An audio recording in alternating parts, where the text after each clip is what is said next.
Hi guys, welcome to our Wix Studio Editor series. In this video, let's look at how to master your site colors and keep your brand looking consistent and sharp. Click on Site Styles on the left, then go to the Colors tab. Here, you should see your current color palette. You'll see a range of primary, secondary, and accent colors laid out for you. You can change any color in the palette by clicking on it.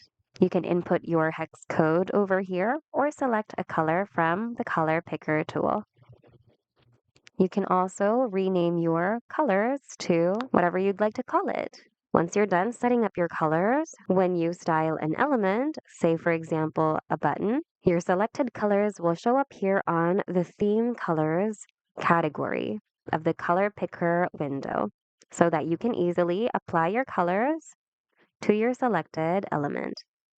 So, by working with your colors, you can be sure that your site looks cohesive, professional, and easy to manage. Hope this video was helpful. If you need more Wix tutorials, check out our channel and consider subscribing as well. Thanks for watching and see you guys in the next video.